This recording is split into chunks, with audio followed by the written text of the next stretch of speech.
Hello, I'm Phil Svitek, 360 Creative Coach, and welcome to my vlog, where it's my mission and simultaneous pleasure to highlight my creative journey to both inspire you as well as give you practical takeaways to ease your journey.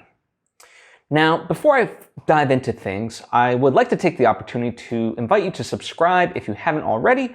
That way you get all the various episodes and lessons that I put out right when I put them out. Thank you if you just did, and truly appreciate you if you already were. It means a lot to me. So let's get into it, right?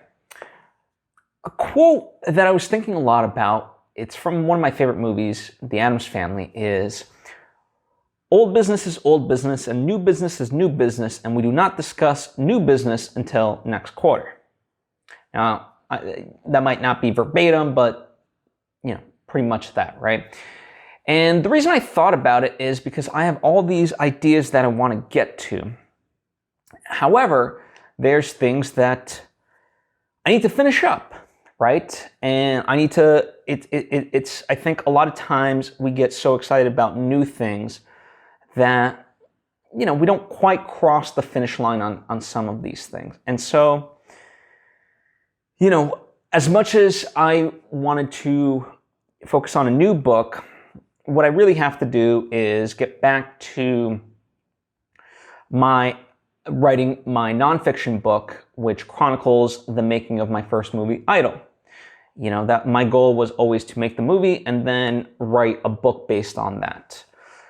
So that way I can put it out into the world and it can help filmmakers and content creators kind of like my blog, both get inspiration, but as well as practical takeaways. And, pretty much what I had done earlier on in the year was dictate the various chapters, much in this same way, and then have it transcribed. And then I had somebody else kind of look at it and things like that and, help reorganize and so forth. And, in a large sense, it's kind of, I don't know, my mind went to wishful thinking of like, all of a sudden, I can just hand it off and that would be that. And it's like, no, even though, even when you work with a ghostwriter, of course, there's aspects where you then have to still participate. You don't just fully hand it off and, that's that. Otherwise, it's just their book. And certainly for something like this, it's only something that I can tell because, I lived it and I did it. All right, it's my perspective.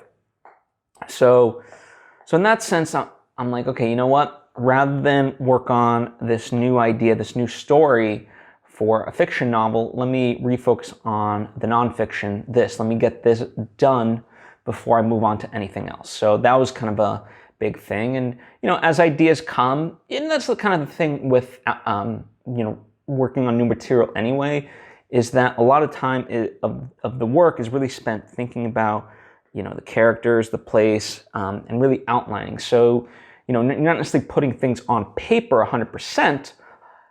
So it's not like words are getting typed out, but work is being done. And so a lot of that stuff can be quite mental for me, right?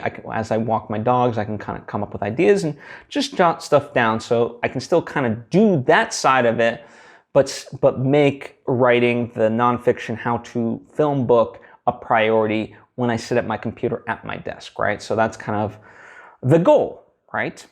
And certainly one of the other big things, now as I kind of go into it, one of the things I thought about was this idea, what if I kind of updated Master Mental Fortitude, which is my first nonfiction book? And I'm very proud of it, but, as an artist, you always like to tinker. And that's kind of the weird thing. I'm like, I got to kind of really look at it and be like, am I tinkering for tinkering's sake? Or do I really feel in my heart of hearts that there's a way to really elevate this and have it be able to stand the test of time ultimately versus like, oh, I just put this out and, while I'm very proud of it and it's got great takeaway, there's a couple of boring parts that people have to trudge through. Like my guess is it's probably that, like I think 90% of the book is really good, but then 10% could be refocused, cut, things of that nature. And so I think that's something that I'm curious and willing and want to do. Now, you might say that's a new project, and in some sense, yes, to a lesser degree, but at the same time, no, because I don't know.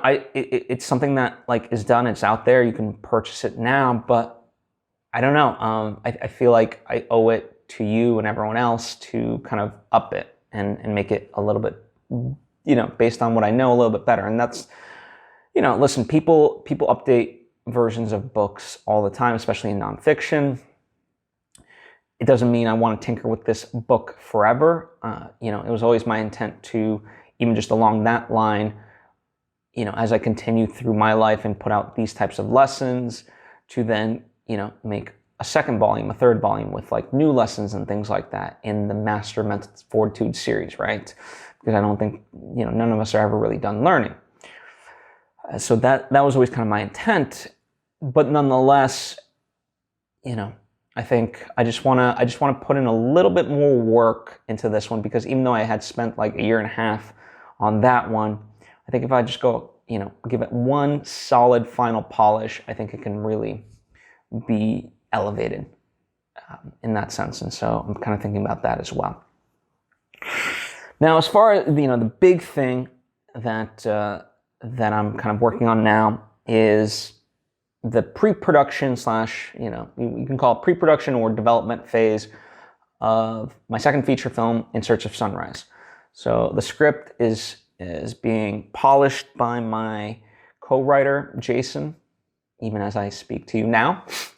In fact, I literally, before I hopped on, he asked me for some input. So I just emailed him, gave him some notes, and we'll see, I think he'll take that and run with it, and we'll see where he goes from there. But I'm excited. I planned a pre-production meeting the week after Thanksgiving with what I call the inner circle, the core team, and we're going to talk budget. We're going to talk, next steps. We know on this one we need pitch material because we need to raise money through, whether it's film grants, Kickstarter, Indiegogo, things of that nature.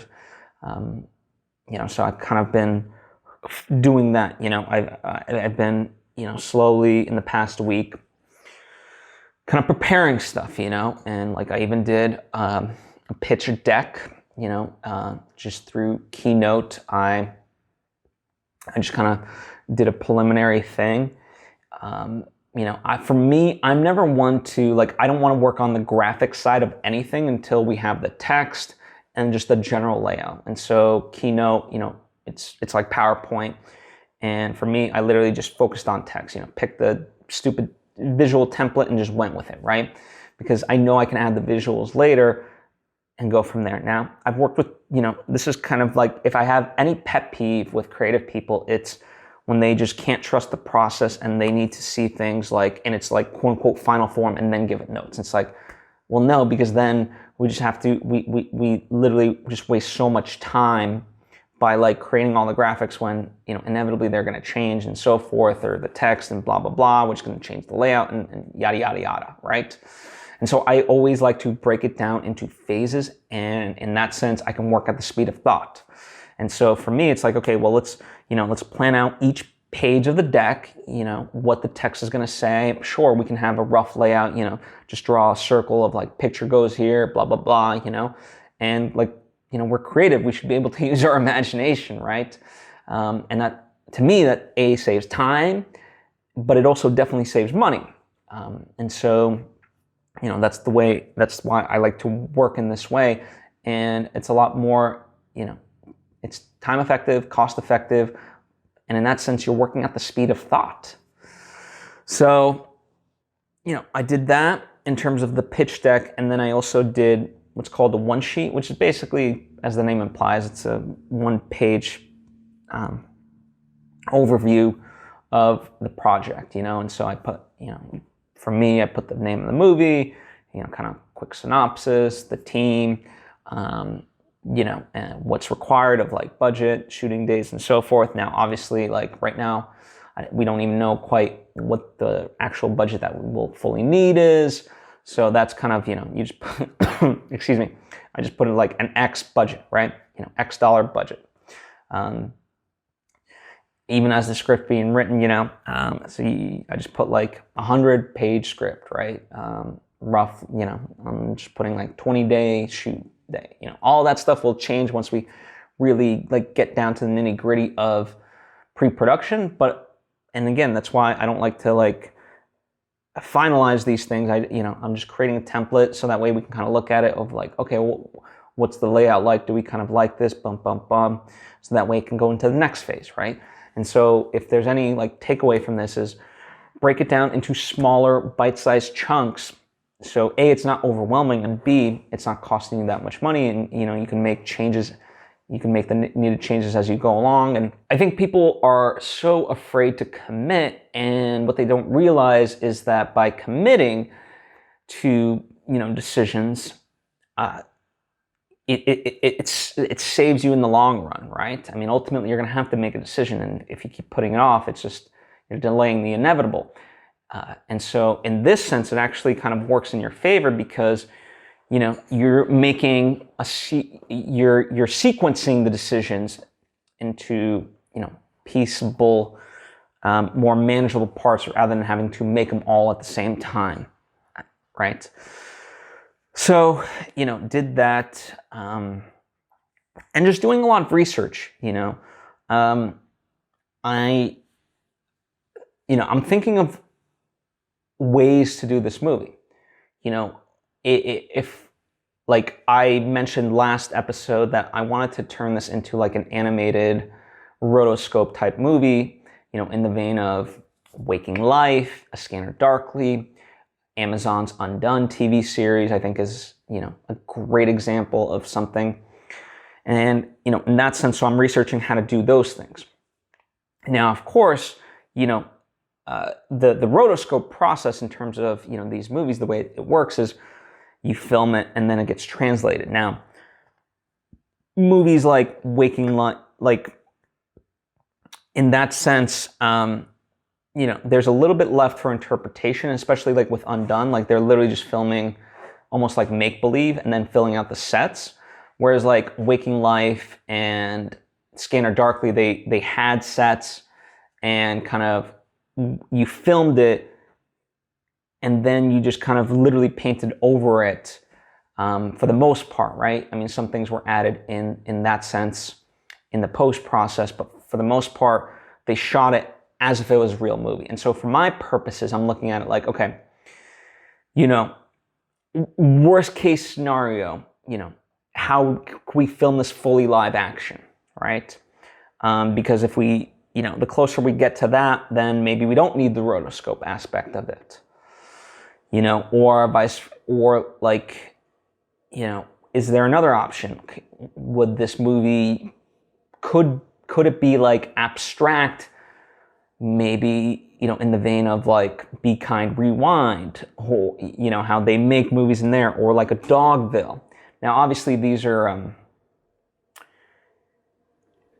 wouldn't say I want to go that route, but I'm trying to think of like just ways, what are all the options to be able to make this movie, and because ultimately the question really is, how do I make what I want in a cheap way, right? That's the ultimate conundrum.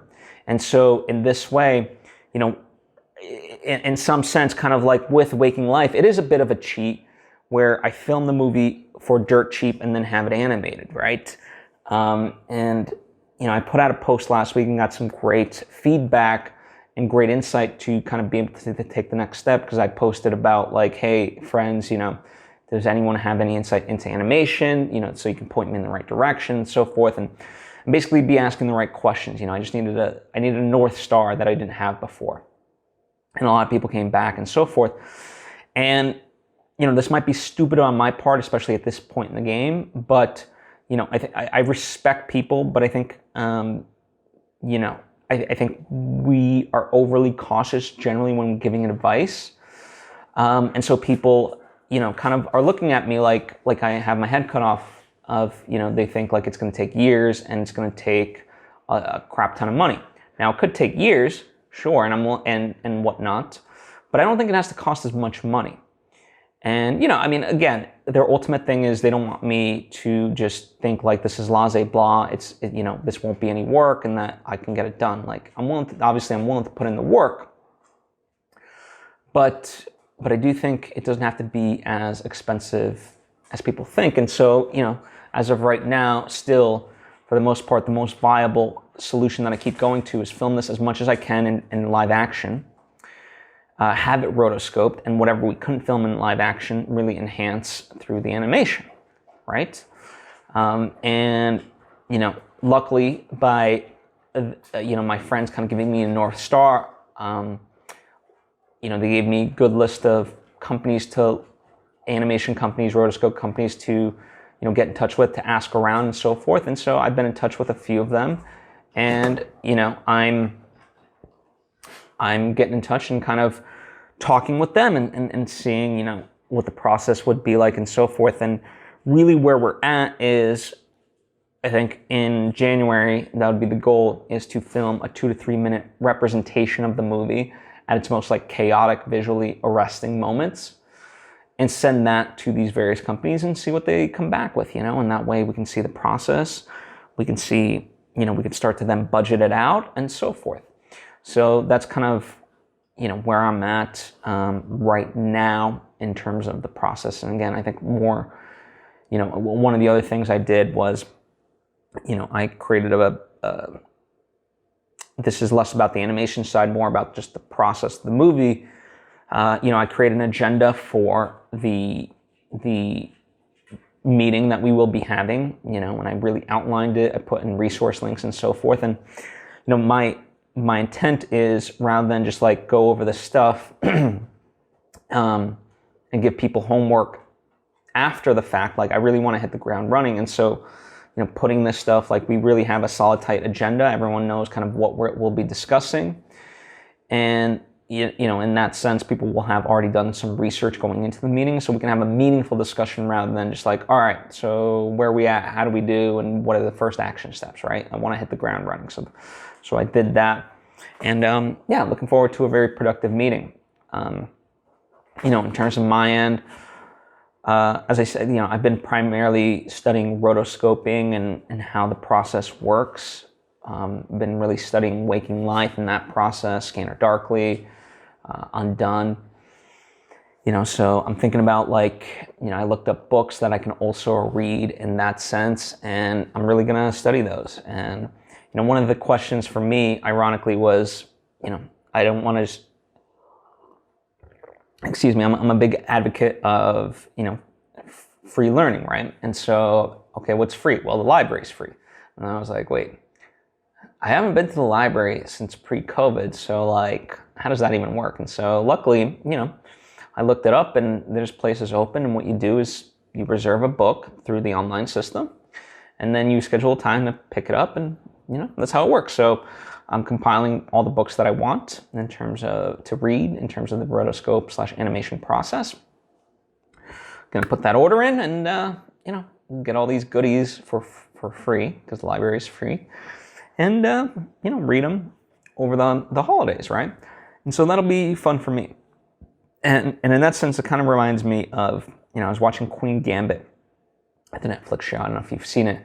Truly, to me, it's a masterpiece on all fronts. The acting, the production design, the costuming, the lighting, the cinematography, the editing, visual effects, the writing, just a masterpiece on all fronts. I mean, it's one of those shows that you're so glad you watched, because as a fan, you're like, this is what good what good art can be. And on the flip side, as a creator, you're like, damn, this is a height I know I'll never reach.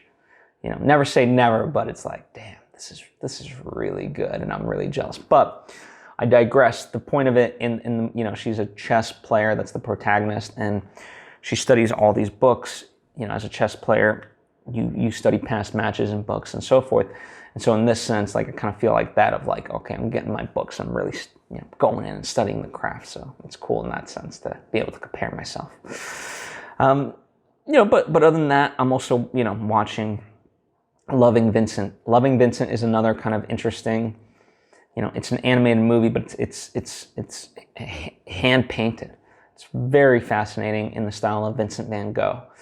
So I'm studying kind of all these various techniques and so forth, and just seeing, I love animation, but now it's like, if I'm gonna make, like, even though it's gonna be a rotoscope animated movie, like, I gotta lean into really study the craft more so than just as a fan. So, I saw like a movie called Flavors, Fireworks, things of that nature, and I'm gonna continue to really study these movies so I can communicate better and have better terminology and so forth. So in addition to launching, so it's twofold, right? I'm learning like the actual craft through books and how-tos and behind the scenes featurettes and so forth, as well as the source material like itself, the art itself.